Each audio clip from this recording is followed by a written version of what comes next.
Fan of the show? Never miss an episode by subscribing to us on Apple Podcasts, Spotify, or at our website, cinemapsychoshow.com.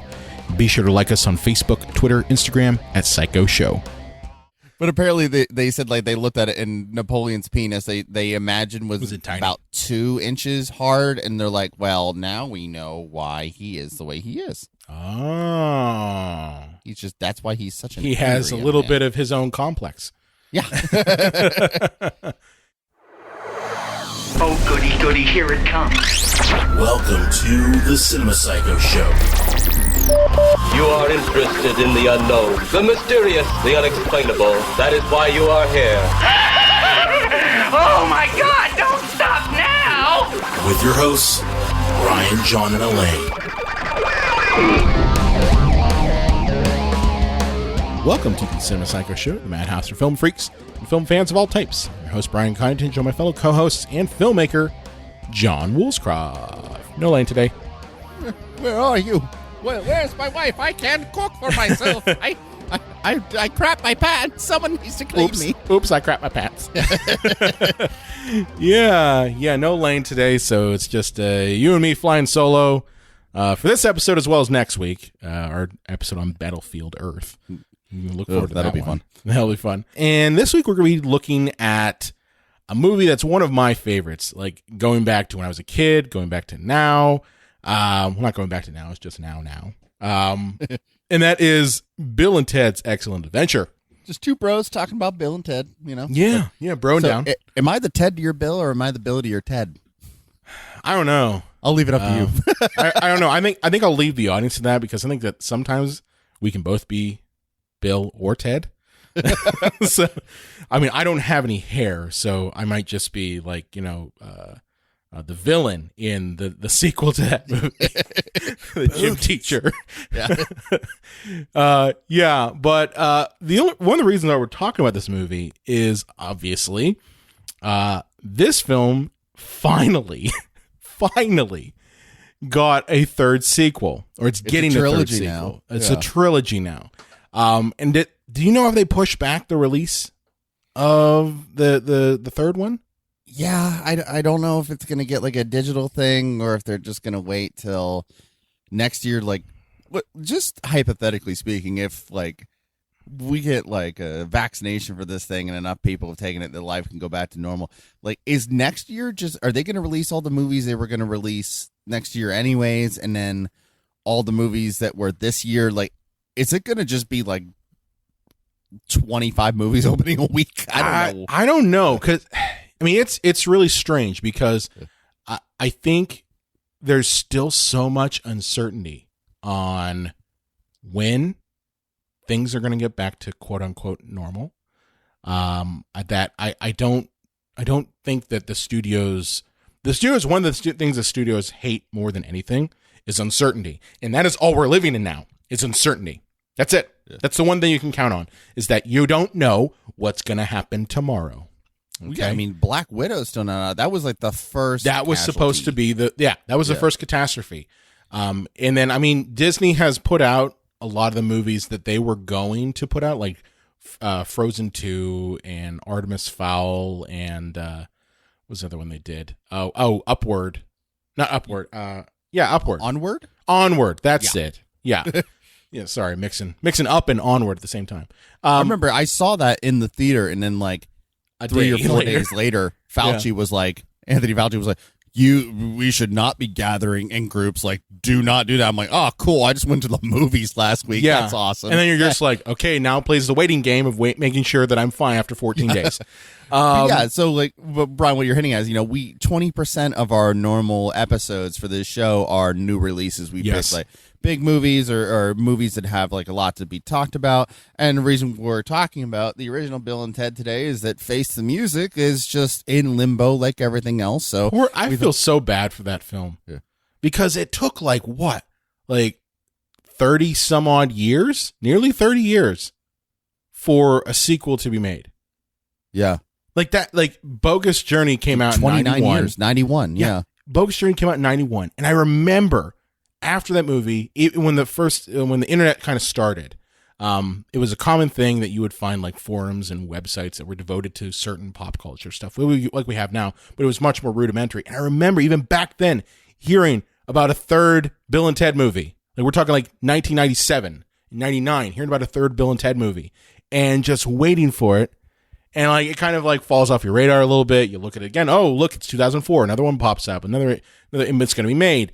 And then, literally, I think it was last year that they finally started filming a third Bill and Ted film. And I'm like, this is great. And sure enough, fucking pandemic occurs. That movie can't even now come out now. I feel so bad for it. It's like they have the worst luck. Well, they only had 29 years to fucking pull this off, and then they picked the 1 year where the world takes a dump. Yeah, seriously. If only they had like a time machine. Right. But they do. So anyway, kind of starting it off here. Bill and Ted's Excellent Adventure is a time capsule, folks. Seriously. If you want to know what 1988 or 89 life looked like, watch Bill and Ted, because it's very much a time capsule. And like this has like what I call California-itis, where it seriously does. When so many of the screenwriters and film people they live and work in California, like they're not as bad as New York people, because like the thing about living in California, you're naive to any other type of living, while people who live in New York obnoxiously know what it's like to live other places. I was born in California. New York's the greatest. I was born in California, right? Yes. Yeah, but you weren't there. You know that now. You know that now after just saying that, like, oh shit. Well, you didn't live there very long, right? We moved out in 90. So we left California in 90. You were 5. And you also weren't like filthy rich and in the Hollywood system. I mean those bubble people, in the hills and San Fernando Valley and all those. Yeah. I mean, to be fair, I have very few memories of living in California, but I know people from out there. I don't think the stereotype, just like the stereotype of New Yorkers, is not the same thing. But I think that at this time, you have the stereotypical Valley girl, or in this case, Valley guy, who is saying excellent dude and, most triumphant, which I don't know how you mix those words together, but but it is here. And it's a nice time capsule of that type of, time, which it will never exist again. Like I'll never see, people, doing air guitar, because that was a thing that people did after this movie came out. Is everyone was doing fucking air guitar. I did it when I was 5 years old. I remember doing it. And it's just interesting to kind of look at, everything through that lens. Well, I think it's also like the pre-technology era. Like, these kind of things are just so fun to watch, because like every horror movie you see now, they have to write out why the cell phone doesn't work. You have to, because modern technology has made things like so simplified that like, you see something like Bill and Ted, and they're just like, they're going to the mini mart to ask random strangers about, historical figures, instead of, just getting on Wikipedia for Genghis Khan. I also think that the audience is smarter nowadays. I mean, how many people do you see who are quote unquote cinephiles, and we could count ourselves as that? Although we got degrees to back it up, so there you go. But on that. But like, how many people have you met who are like, they go through every movie, they know everything about every movie, and like, there's no joy in just watching a film. They're always going to have something like, oh, well, that person shouldn't have done that. Why wouldn't they have their cell phone out? Why didn't they do this? Don't go in the house. So those sorts of things, I think the audience is smarter now. And if the audience is smarter now, you have to write for that audience to get past the cynical side of the audience. And there's always going to be one or two assholes who are just like, you will never enjoy any film. But I mean, that's true. How many times have you gone to a movie with a friend, and they're that one friend that's just like, oh yeah, I'm going to pick apart everything in this movie. It's like, dude, just watch the fucking movie first. You want to talk afterwards, it's fine, but like enjoy the experience first, get sucked in, and then you can rip it apart. But I think that's the reason why this movie works, is because it was written for an audience that, you know, the technology wasn't there, as you said. It also, they were less critical over certain plot points. You know, that's just my opinion on it, though. Yeah, this is a goofy premise for a movie. Oh man, it's like seriously two slackers who save the world through their music, like have to travel back in time so they don't fail their book report. Like, yeah.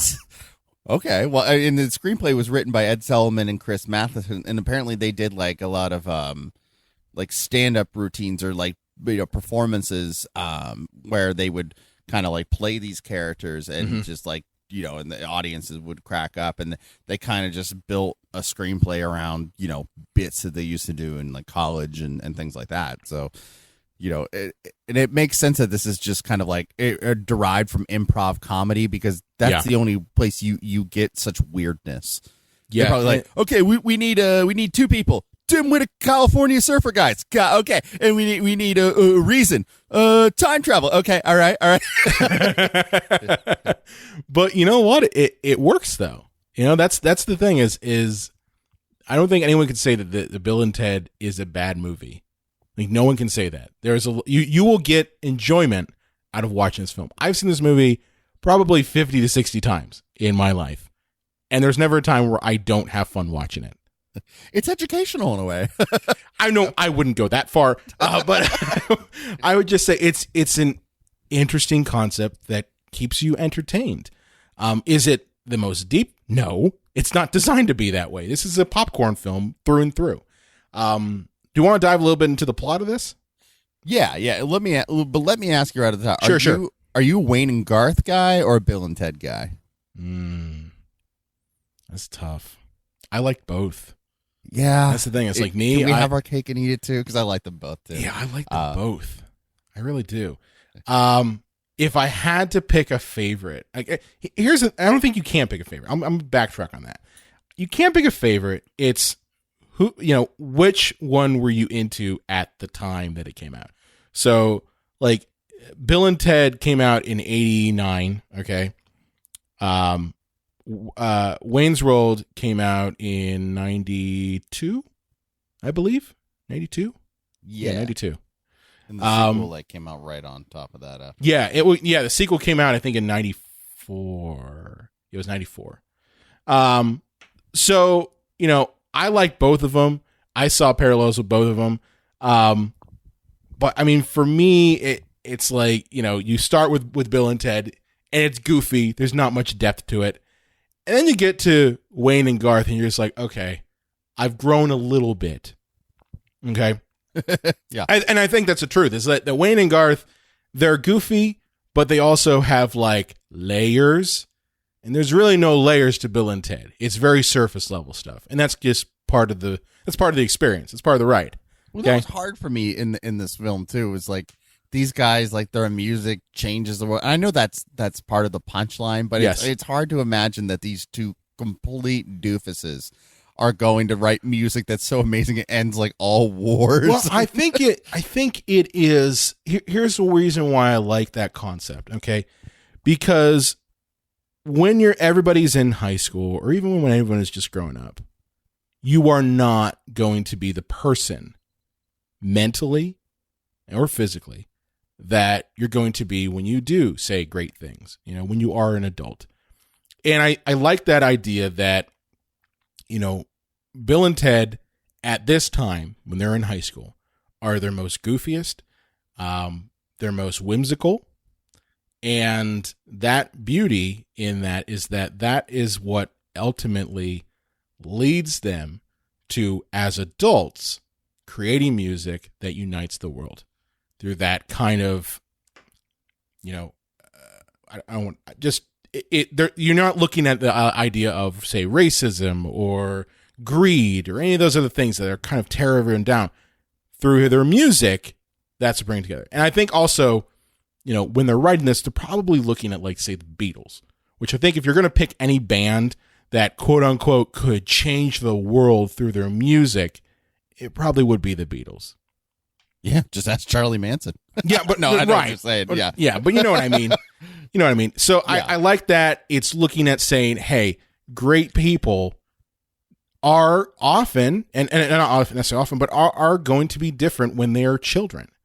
And Bill and Ted are goofy, and that goofiness is what influences them to the point where they do unite the world through their music. They have And a passion they're for pure. it. You know, Yes, they're pure. like they're pure people. So I guess that's what kind of comes across like in their ideologies. Yeah, we have our two great ones, Bill S. Preston Esquire. And Ted Theodore Logan.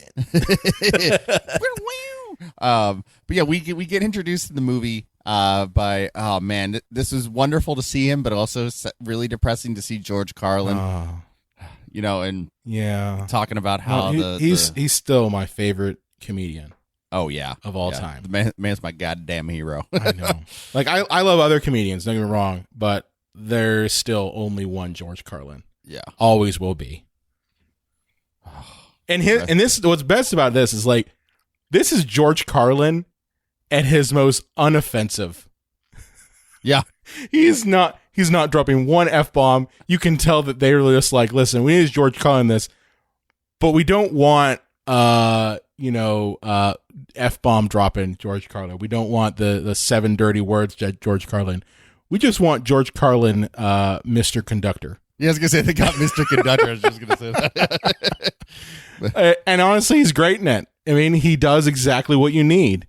I don't know if you need anyone else in there, but I think it's just funny that he is the guide for them. Rufus. Rufus! Yeah, he kind of introduces us to the idea that Bill and Ted, like through their music, changed the world and everything, but he has to go back in time to help them because they're failing history, and if Ted flunks out of history, he has to go to a military school in Alaska. Yeah.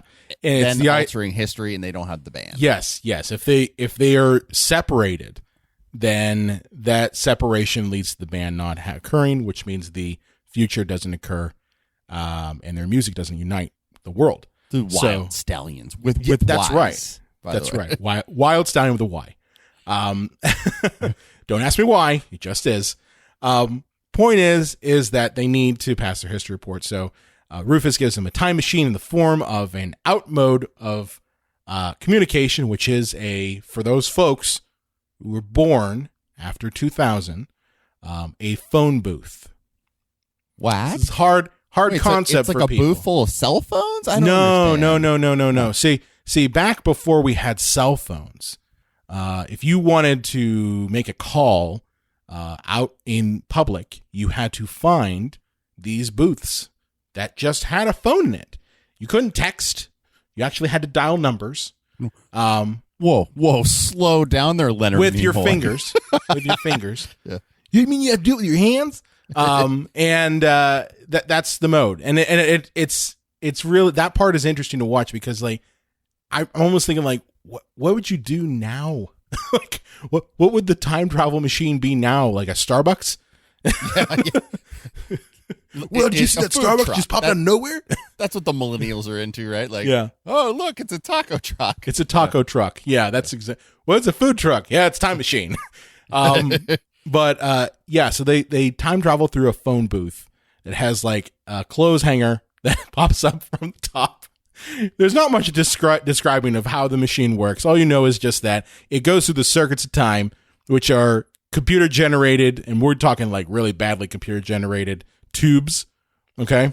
Yeah, but it was like it was 88. So it's fine. Bizarre looking that it almost worked because it wasn't. I only really have a problem with bad CGI when it's supposed to look like reality. Yeah. Like this is obviously just like, silliness. Yeah. I think like the second Matrix movie where like Neo's twirling around in the air and it looks like PlayStation 2 graphics. Because it is PlayStation 2 graphics. Like it quite literally was designed by the same people. But yeah, I get what you're saying, and I think it's also forgivable because this is 1988. This is coming like you're 1 or 2 years away from actually I think 88 was this. Yeah, 89 was when The Abyss came out. Yeah. And The Abyss is considered kind of like the benchmark of and the turning point of when CGI started to look realistic. James, I have better toys than you have, Cameron. I mean, he does. James Cameron does what James Cameron does because he's James Cameron. Like, look, oh yeah, I just got one of those DVD players. Well, actually, I have a DVD player that has it's a 5-disc changer and it has a VCR thing inside of it because I'm James Cameron and I have better. I have this thing called Blu-ray. Yeah, and you won't have it for another 10 years. My cousin has a Nintendo 65. Oh yes. You don't even know of it yet. Yeah. But the point is like prior to The Abyss, CGI was very much like Bill and Ted. It was, just kind of used here and there. And honestly, I think that's a constraint that works for the benefit. It doesn't rely on it. It does enough, and that's really what CGI should be doing. And anyway, is just doing enough. Other thing to point about this is this movie only had a budget about $6.5 million, which is crazy. Yeah, well, I guess when your biggest 6.5 million is George Carlin, I guess that kind of makes sense because, Keanu Reeves wasn't a big star yet, and Alex Winter never became a big star. Oh, come on. His portrayal of Ricky Coogan, the Beast Boy, in the movie Freaked is a hallmark of cinema. Everybody knows that. I'm just glad when you have to see that movie. I'm telling you right now. I plan to check it out. When I remember that episode, I'm like, I gotta see this. But I'm glad that when Keanu Reeves called the Dunkin' Donuts and Alex Winter was cleaning the toilets, that his manager gave him enough time to go make the movie. Oh God. But anyway, yeah, they time traveled through a phone booth. And they stop at various points in history. I don't think we need to go through every one of them, but they stop and they first visit Billy the Kid, and it's they more have about who they met. That'll be the user way to do it. They meet Socrates. Socrates. They meet Sigmund Freud. They meet Sigmund Joan of Arc. Freud, not Freud. Ludwig Beethoven. Oh, and the actress that plays like Joan of Arc, she is like a punk rock star. And oh, really? If you look her up on the internet, there are some very exposing photographs of her, like not nude, but like Jane Wideland, yeah. She's very comfortable with her body. She's of the Go-Go's. Fine. That's why. Yeah. Oh yeah. Are you saying that you looked up her pictures? Is what you're saying? Yeah. Well, it's like I looked. Her I might up have stumbled upon it and had some have all those time. images on the side. And you're like, oh, I think I might click on that one real quick. So what you're saying is after you watch Bill and Ted's Excellent Adventure, you had an excellent adventure of yourself for about 5 minutes, right? Well, I'll say this, it wasn't a bogus journey. Oh, no, it was not a bogus journey. It was most triumphant into tissues. We're talking about penis jokes, everybody.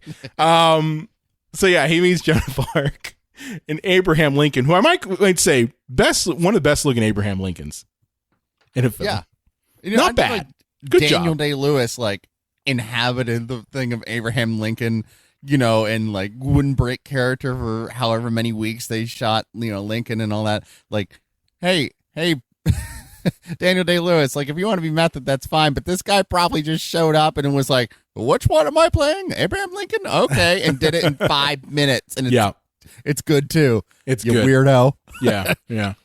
But they meet all these people in history. They collect them. They're basically kidnapping people in history. Oh, yeah. And going to bring them back for their final report, which I never... human trafficking. Well, I never understood the final report part of this. Because here's the thing. In all of high school, I don't think I ever had a final report for a history class that was done in a theater for a mass audience. They take history very seriously at this school. I guess San Dimas High, they are known for their fucking history class. And it's because a Saturday too, right? Yeah, it's a Saturday. Yeah. I don't think I ever had to come in for a Saturday. The only thing I can think of is did you ever have a senior project for your high school? Yeah, we had senior portfolios, which was even worse because it was preparing us for 9 to 5. That's basically kind of what we had, but we had an entire year of it. So senior year for me was the first part. Okay, you write a paper, And the second part is kind of you do a project based on that paper. So that was like your spring thing. And you did have to present it to a senior board, but it wasn't like your entire class. It was like 3 people. And you did a presentation for 3 people. And it wasn't a Saturday. It was like during the week, because they couldn't really mandate that you come in on a Saturday. But I never understood that the final report for Bill and Ted is this massive stage thing in front of a microphone and everybody's there. And, it just seemed really, really over the top. Of all the things in this movie, that was your biggest problem, not these 2 dimwits traveling through time in a phone booth? It was the one here's the thing. It was the one thing that I was just like, I can't believe that. Like, because that's supposed to be the one thing that's grounded in reality. That's why. Yeah. So if I've accepted this concept of these 2 idiots are traveling through time, kidnapping historical figures, I believe that. And then I get to a part which is supposed to be the quote unquote reality part, which is they're doing a presentation. Like when I first saw this, I'm like, so the presentation is like just in front of the class, like in their classroom, right? Like the next day. No, it's a big thing in the theater. So that part just always kind of irked me about it. Yeah. Well, the thing that's bothered me about this movie is its entire premise where Rufus has to travel back in time and help them pass history. Yeah. And they have a ticking clock that they have to solve this problem, even though they have a time machine. And, and the thing is, how is this like some alternate timeline? Because clearly he has to help them pass because they changed the world. But if they change the world, then that means they had already passed. So what's the problem? Yeah. And if there was some problem, then like they wouldn't even know to have to go back in time because it succeeded. That I've gone cross-eyed. See, that is the thing when it comes to time travel movies. You either do Bill and Ted style, where you're not creating alternate realities, or you do Back to the Future style, where you are. Either one of those, it kind of depends. I mean, I'm not a physicist. I don't know. I'd say whatever the rules of the movie are, I will believe the rules of the movie. And that's kind of where I take it. And they kind of take this concept of time travel as a single timeline. And that's kind of the thing, is that these are all single timelines, that these events have to happen. So it was already preordained that George Carlin had to go back in time to help them with history. That was just part of it. And if that didn't happen, then the history would not occur. The future would not occur. So I go by the rules of the movie. I don't go by, trying to understand time travel, because it's always a tricky plot device. But I mean, that never bothered me too much. What did get kind of distracting is when they're trying to like play the time travel game. You know what I'm talking about? Like when they're trying to solve issues with time travel. Where they're like, oh yeah, we were in, like, they at that one point in the movie, all the historical figures get arrested by Ted's dad, who's an asshole. Yeah, God, he really is an asshole. Dick. He's a fucking asshole. But it's funny, like, because they have the 2 different types of parents. Like, they have the, Bill's like the latchkey kid. He's a latchkey kid whose dad is banging a former high schooler. Yeah, 20-year-old. Maybe 20. Yeah, and the thing is, like, he's just like fly by night and like kind of a hippie dip kind of guy. Yeah. And horny as fuck. And then Ted's dad is just like angry Mr. all the Military time, by the rules. Like, because he's bald. He's the kind of guy that would notice if you change 2 of his socks in his sock drawer. Yes, like, he's that organized. Yeah, yeah. But the point I'm talking about is just the historical figures get arrested because they cause all sorts of chaos in a mall. And, at that time, Bill and Ted are like, we got to use time travel. So what if we go back in time and we move my dad's keys and we do this and we do that and we do this? That part does get kind of like convoluted and just hard to follow, because it's a matter of like, they have to remember to go back in time at certain points with their time machine to make sure that all of that occurs. You know what I mean? And that part is where the time travel aspect gets kind of, muddled. You think that maybe they would have just traveled back in time to the beginning of the semester and said, "Hey, dudes, you got to focus more in history class. Just pass." That would lead to a 5-minute long movie. Instead of kidnapping historical figures and getting them to talk about what they love about San Dimas. I've never been to San Dimas. I don't know what it's like. I imagine it's just like any valley place. I'm assuming it's in the valley. It's really hot, has a lot of palm trees, and rich people. Are there babes? Totally babes. It's a history report, not a babe report. These are lines in the movies, folks.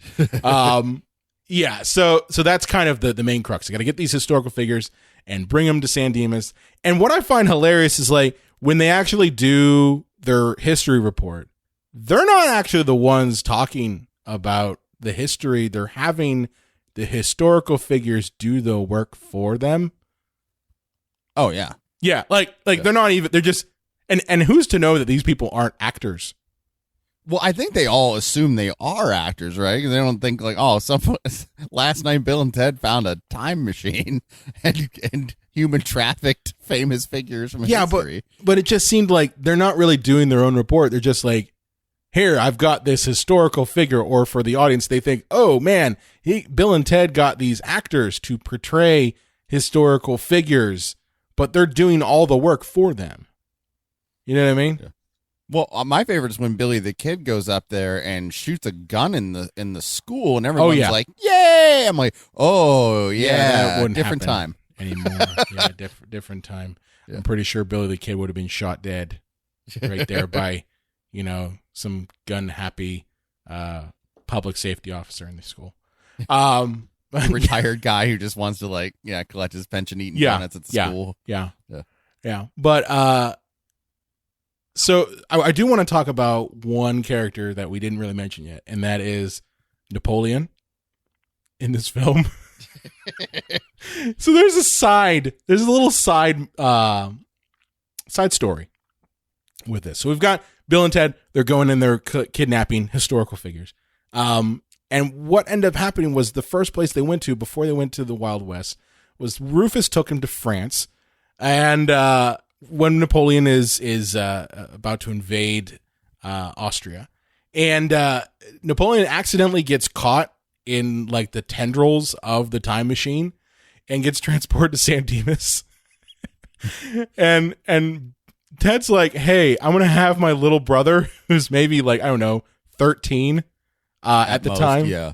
At most, watch a historical figure. So he gives him like $10 and some change and says, take him to a movie, which I'm like, man, movies must have been really cheap back then. And he takes him to a bunch of different places. First, they go to a bowling alley.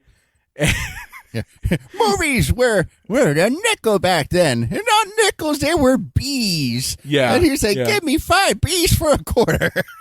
Yeah. They take him to a bowling alley, and Napoleon takes everything super seriously. And he eats ice cream for the first time. And he devours an entire giant bowl of ice cream called the pig. The oinky piggy or something like that? You eat the pig. He eats ice cream the way that we all did the first time we had ice cream, whenever that was. It's like when you're 3. Wonderful. But yeah, he gets very obsessed with collecting badges for all of the things that he's doing. So he's got the pig badge on his uniform. And they end up taking him after there. They go to Waterloo, which is like a local water park. Get it? Yeah, get it? Huh? Napoleon and Waterloo. Deacon, Ted's brother, abandons him. By the way, is Napoleon, is he going down the water slides in his long john underwear? Yes, he is. Okay. Yes, he is. That's a nice touch. It's a nice touch. He didn't have swimsuits. Yeah. So he's going down his long john underwear and discovers he loves water slides. But I just found that whole side story hilarious. Fun fact, by the way, there is a museum that has Napoleon's penis. No, it doesn't. Yeah, Oh yeah, you can go see his rigor mortis penis. Why? I don't know, but here's the fun part. John F. Kennedy's brain is missing. But we have Napoleon's penis. His brain is missing? Yeah.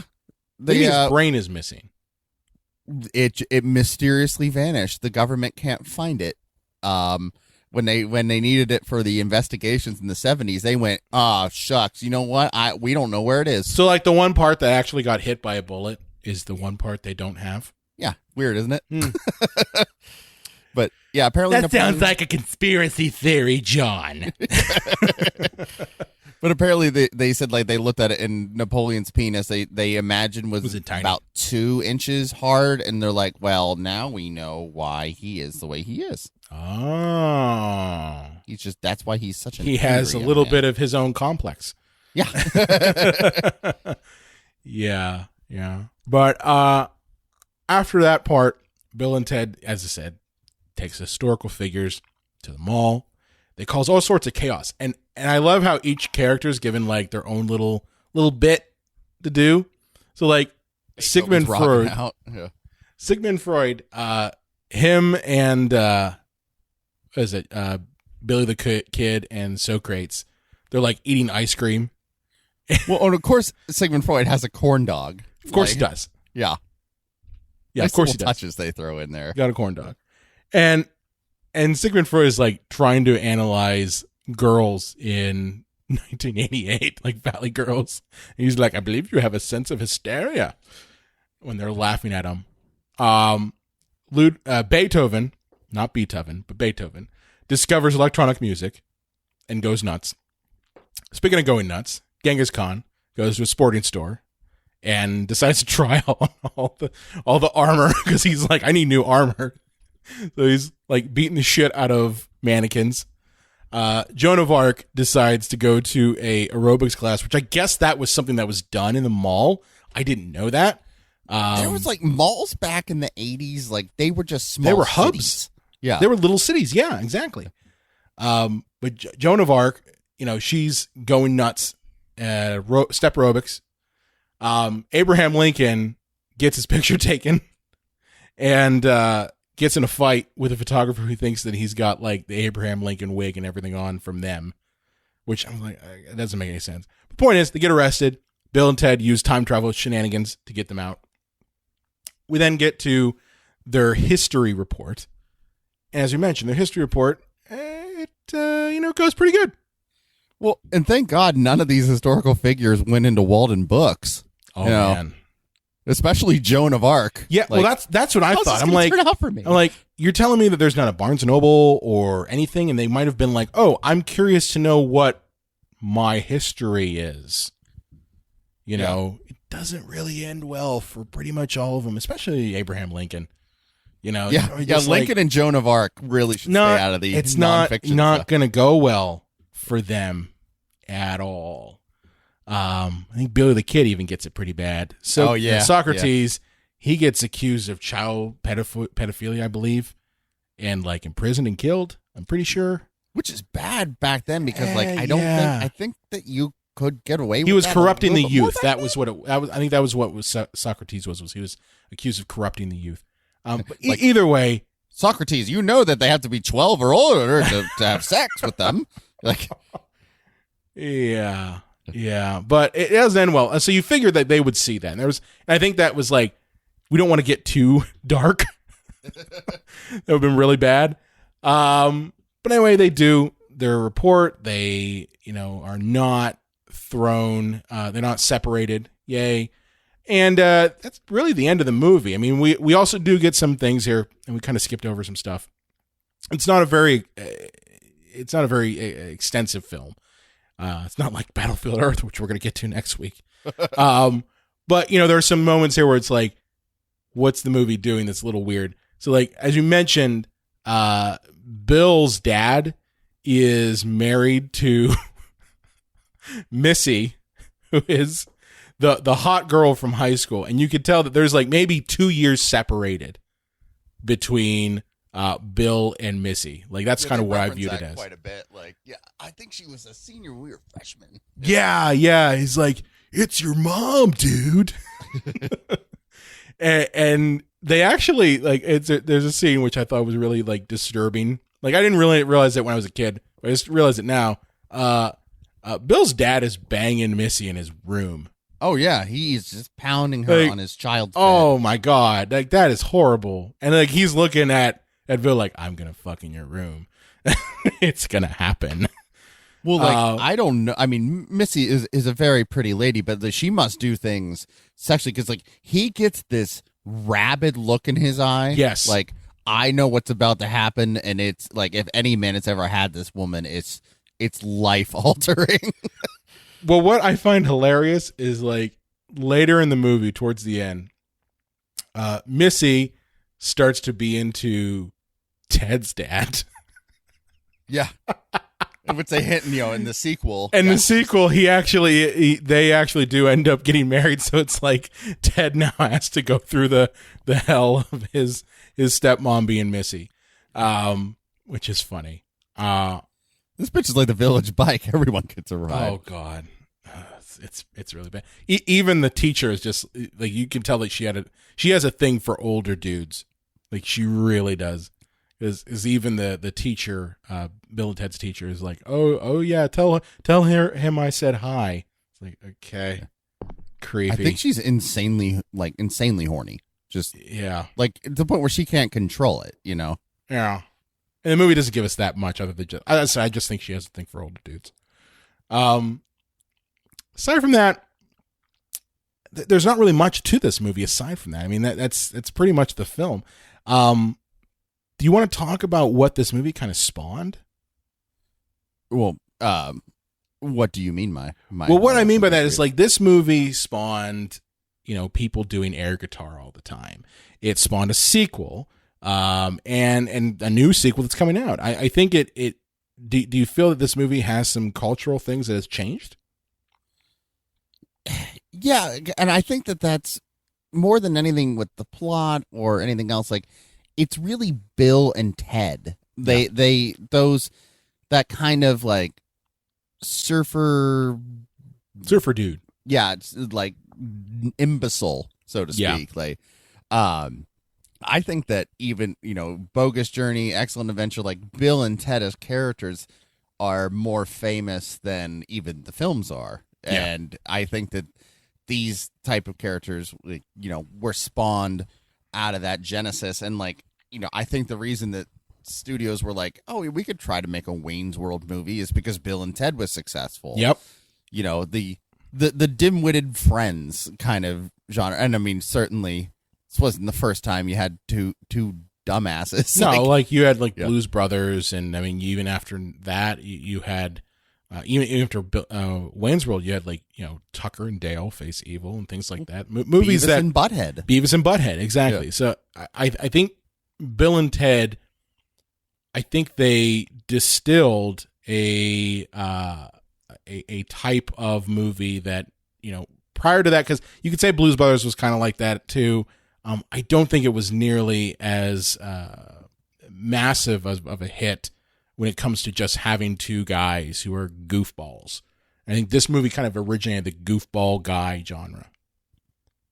And I think it works so well because they're not malicious, they're not like ignorant, because you look at a movie like, say, Dumb and Dumber. Yeah. Like Harry and Lloyd are not good people. No, they're not. They're actually terrible individuals who have lied, cheated, and stole to get what they want. Right. And you're supposed to root for them, but I don't really think you should. But Bill and Ted are very noble, yes, kind-hearted individuals, and I think that is why it works. There's no cruelty to it. No. There's no. It's not a dark comedy. It's a family, lighthearted comedy. Yes. Yeah. And honestly, you do if you just take a step back and you're like, okay, I'm going to believe whatever the movie is going to give me, you will have fun. I've never had a bad time watching this movie. I've never been like, oh man, this is boring. No, it's a fun movie to watch.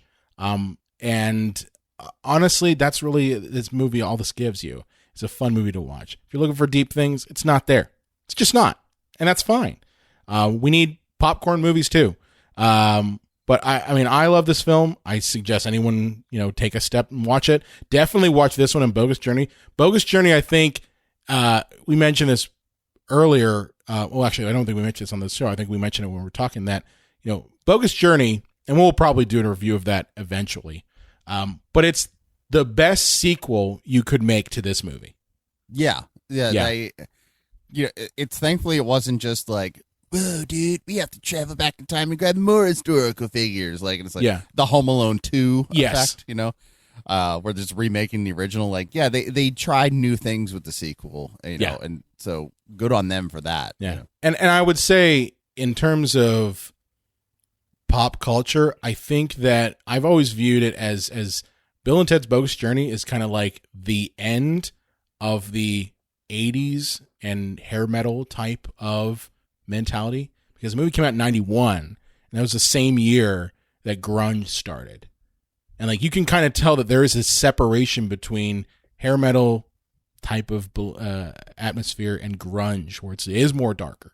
And Bill and Ted's Bogus Journey always seemed kind of like that dividing line. Yeah. Good stuff. Good talk. I don't got anything more to add to it. I don't think there's much you can add to it. It wasn't intended for this to be a long episode, but definitely check out Bill and Ted. Check out Bogus Journey as well, just to kind of get yourself prepared for Bill and Ted Face the Music. I look forward to seeing that movie when it comes out. Yeah, we'll hopefully talk about in it whenever theaters. we can see it. Yeah, yeah, hopefully. But I'll be okay if it's digital too. I won't complain about it. But yeah, good stuff. Any final thoughts for you, John, on Bill and Ted? Excellent adventure. I will say that, like, in terms of childhood memory films, like, I was actually happy that we were doing this, because like, I don't hold this movie like really deep in my heart, like I do like Back to the Future, Batman, or whatever. So I could look at it kind of unbiasedly, but I will say, like, I remembered this movie fondly, and for good reason. Like, it's, if you can shut your brain off from any sense of logic or reason, it's gonna be a good. It's gonna be a fun movie. If you go in cynical, you're gonna have a bad time. Yeah, it's a fun movie. That's the best way to put it. And yeah, if you just go in looking for a good time, you will have it. Yeah. If you're looking for a fight, you'll have it. But if you're looking for a good time, you'll have it. Yeah, definitely. Good job. Good stuff. Where can they find you at on the Twitter machine? The Unreal J. Wolves Esquire. Without the Esquire part. You can find me at Brian Conthouse on the Psycho Show page. Be sure to like us on Facebook, Instagram, Twitter at Psycho Show. You can also find us on the Epicast Network, epicastnetwork.com. If you have a favorite movie or question you want to throw away, or you too are struggling on your history report and you are looking at ways to kidnap historical figures, you can contact us at cinemapsychoshow.com. And be sure to subscribe to us on Apple Podcasts and iTunes, and we will see you next time. In all these COVID times, I think we should live by the motto of Bill and Ted, and that is be excellent to each other. Yes, be excellent to each other. And stay safe. Party on, dudes.